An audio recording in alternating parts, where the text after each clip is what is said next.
जून माह का पहला सप्ताह तुला राशि के लोगों के लिए कैसा होने वाला है।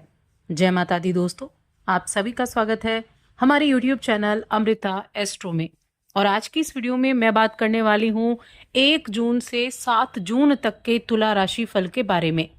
ये जो 7 दिन होंगे, इन 7 दिनों में ग्रहों की स्थिति क्या होगी, जो ग्रहों का राशि परिवर्तन होगा उनका प्रभाव, जो योग बनेंगे उनका प्रभाव, और जो शुभ तिथि आएगी उसका प्रभाव किस तरह से आपकी दिनचर्या को प्रभावित करेगा।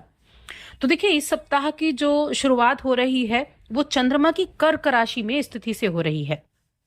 तो चंद्रमा कर्क राशि, सिंह, कन्या और तुला, इन जो भाव हैं, ये जो राशियां हैं, इनमें गोचर करेंगे, जिसके द्वारा कई योग भी बनेंगे। अब 2 ग्रहों का राशि परिवर्तन है इस सप्ताह में। पहला बुध का है, जो कि 6 जून को है। बुध देव वृषभ राशि से निकलकर मिथुन राशि में प्रवेश करेंगे, जहां पर गुरु बृहस्पति मौजूद हैं। तो अभी तक तो सूर्य और बुध की युति थी, लेकिन अब होगी बुध और गुरु की युति, यानी एक बुद्धि के सागर और एक ज्ञान के सागर, तो इन दोनों की युति होगी। दूसरा जो गोचर है वो है 7 जून को, जो कि मंगल का है। मंगल का राशि परिवर्तन 7 जून को होगा, जो सिंह राशि में होगा, जहां पर केतु बैठे हुए हैं। तो केतु के साथ मंगल की युति होगी। ये 2 ग्रहों का राशि परिवर्तन है। बाकी ग्रहों की बात करें तो कुंभ राशि में राहु विराजमान है, मीन राशि में शनिदेव विराजमान है, और आपकी राशि के स्वामी का राशि परिवर्तन हो चुका है, वो मेष राशि में बैठे हुए हैं। ये हो गई है ग्रहों की स्थिति। अब इन्हीं के आधार पर जानेंगे कि ये सप्ताह आपके लिए किस तरह के रिजल्ट लेकर आएगा। इसके अलावा एक और इस सप्ताह में चीज है कि ये जो 6 जून का दिन होगा ना, इस दिन निर्जला एकादशी होगी। और निर्जला एकादशी का जो प्रभाव है वो बहुत अधिक माना जाता है सभी एकादशियों में, क्योंकि ये जो एकादशी है ये बिना जल ग्रहण किए इस दिन का व्रत किया जाता है। जल का बहुत महत्व है इस दिन। तो इस दिन के बारे में भी हम जानेंगे। तो आगे बढ़ने से पहले छोटा सा निवेदन है, चैनल पर आप पहली बार आए हैं, अभी तक चैनल को सब्सक्राइब नहीं किया है तो सब्सक्राइब जरूर कर लें। देखिए, तुला राशि के जातकों के लिए अगर देखा जाए तो इस जून के पहले सप्ताह में मन में बहुत सारी चीजें होंगी। किस तरह से ये महीना शुरू होगा, तो सौभाग्य के साथ इस महीने की शुरुआत होगी। सकारात्मक चीजों से इस महीने की शुरुआत होगी। उपलब्धियां मिलेंगी, कुछ अच्छी रिजल्ट भी आपको देखने को मिलेंगे। और इस सप्ताह में आपके द्वारा किए गए कार्यों का आपको प्रभाव देखने को मिलेगा। यानी जो कार्य आपने पिछले कुछ दिनों में किए थे, उन कार्यों का रिजल्ट अब आपको इस सप्ताह में देखने को मिलेगा। या जिन कामों को लेकर आप अभी तक चिंतित चल रहे थे, वो सभी कार्य आपके समय से पूरे हो जाएंगे, और इसका श्रेय आपकी मेहनत और आपकी प्रतिबद्धता को दी जाएगी। जो लोग लंबे समय से अपने नौकरी में ट्रांसफर की प्रतीक्षा कर रहे थे, उनकी ये मुराद इस सप्ताह में पूरी हो सकती है। और वहीं अगर हम बात करें उन लोगों की जो जॉब कर रहे हैं, तो वो जॉब के साथ साथ कुछ ऐसी चीजों से भी जुड़ेंगे जहां साइड इनकम उनकी हो सके, यानी कि एक्स्ट्रा इनकम के सोर्सेस ढूंढते हुए वो दिखाई देंगे। अब देखिए, वो थोड़े मात्रा में ही सही, लेकिन हाँ, आपके पास पैसा जरूर आएगा और ऐसी चीजों से जुड़ने के मौके भी आपको मिलेंगे। कोई सामने से आकर आपको ऐसा मौका दे सकता है। तुला राशि के जातक इस सप्ताह में अपने संचित धन में बढ़ोतरी भी देखेंगे। जो भी इस राशि के व्यापारी हैं, बिजनेस कर रहे हैं, उनके लिए यात्राओं का योग भी बना हुआ है। सप्ताह के मध्य में कामकाज से संबंधित यात्रा हो सकती है, और ये यात्रा न केवल शुभ होगी बल्कि ये आपको अच्छे रिजल्ट देकर जाएगी। यानी कि आपकी की गई यात्रा आपके लिए लाभदायक रहने वाली है। इस सप्ताह में ऐसे योग भी बनेंगे जब अचानक से आपको किसी तीर्थ स्थल पर जाना पड़ जाए। ये तीर्थ स्थल पर आप अपने परिवार के साथ या फिर अपने मित्रों के साथ जा सकते हैं, और ये यात्रा आपके मानसिक ताजगी देने वाली होगी।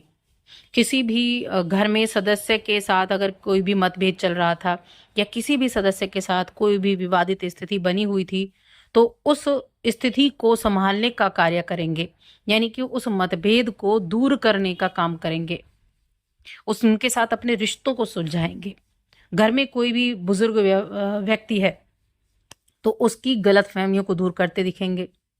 यानी बहुत सी चीजें ऐसी इस सप्ताह में रहेंगी जहां आप चीजों को ठीक भी कर पाएंगे और जहां उनसे आप रिजल्ट भी प्राप्त कर पाएंगे। अगर मैं गुरु बृहस्पति की बात करूं तो गुरु बृहस्पति की जो स्थिति है वो आपके भाग्य भाव में है, और भाग्य भाव में उनकी उपस्थिति आपके लिए अच्छी है, क्योंकि उस भाव के स्वामी ही गुरु बृहस्पति हैं। तो इसीलिए धर्म की यात्रा भी है, पिता के साथ संबंध भी अच्छे हैं। अपने जीवन में आप चीजों को जिन चीजों को सोचेंगे उनको अप्लाई भी करते हुए दिखाई देंगे। आपके कार्यस्थल पर भी चीजें ठीक हैं, हंसी मजाक कर पाएंगे खुल के। और वैसे भी तुला राशि के जातक एक चीज में बहुत अच्छे होते हैं, हंसी मजाकिया दिखाई देंगे, और साथ में चीजों को बैलेंस करना उनको आता है। घर परिवार की साज सज्जा या उसकी कुछ मरम्मत को लेकर भी खर्चा हो सकता है। देखिए, इसका अंदाजा आपको शुरू में भले ना हो कि ये खर्च कितना होने वाला है, लेकिन धीरे धीरे ये खर्च भी बढ़ सकता है। और परिवार में किसी नए मेहमान के आने का भी जश्न मनाया जा सकता है।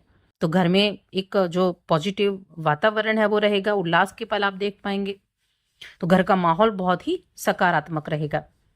लंबे समय के बाद ऐसा मौका मिलेगा जब आप अपने पूरे परिवार के साथ बैठकर समय का आनंद लेते हुए दिखाई देंगे। शनिदेव की अगर मैं बात करूं, जो कि करियर के स्वामी हैं, छठे भाव में है, जिसको नौकरी का भाव बोलते हैं। छठे भाव में इनकी स्थिति आपके लिए, आपके करियर के लिए अच्छी है। आपकी पेशेवर दृष्टि से देखा जाए तो बेहद अच्छी है। सही मार्ग आपको दिखाई देगा, सही मार्ग पर चल रहे हैं, उसके रिजल्ट आपको मिलेंगे। और वहीं अपने जो भी आप काम कर रहे हैं उसके परिणामों से भी आपको संतुष्टि मिलेगी।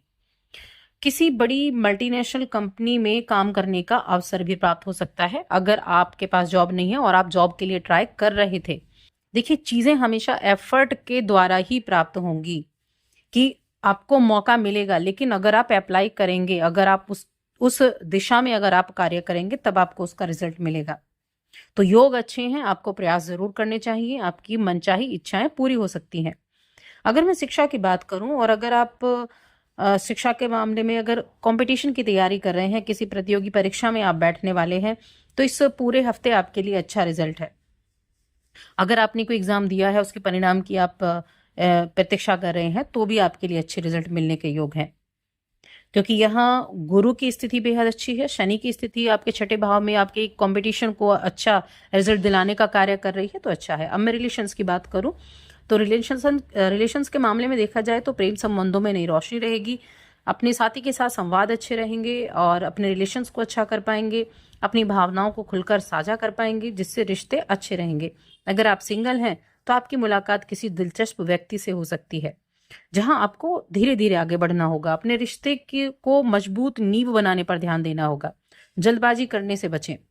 ये समय वैवाहिक जीवन के लिए भी सुखद होने वाला है, क्योंकि आपकी राशि के स्वामी का भी राशि परिवर्तन हुआ, जो कि मेष राशि में आए हैं। तो यहाँ एफर्ट करेंगे आप अपने जीवन के हर एक रिश्ते को सुधारने के लिए। अब बात करते हैं निर्जला एकादशी की, जिसका बहुत विशेष महत्व है। ये व्रत जब किया जाता है तो जल ग्रहण नहीं किया जाता, और इस एकादशी के दिन बहुत ही शुभ संयोग भी बन रहे हैं। देखिए, इस दिन प्याऊ लगाई जाती है, पानी का दान किया जाता है, मीठी प्याऊ लगाई जाती है। और कहते हैं इस दिन जब आप ये कार्य करते हैं तो इस दिन किया गया पुण्य भी बहुत लाभकारी होता है, जो लंबे समय तक इसका पुण्य आपको प्राप्त होता है। तो इस दिन का महत्व समझे, सुबह स्नान आदि करने के बाद में भगवान विष्णु माँ लक्ष्मी की आराधना करें, और हो सके तो किसी भी तरह से प्याऊ आप लगा सकते हैं।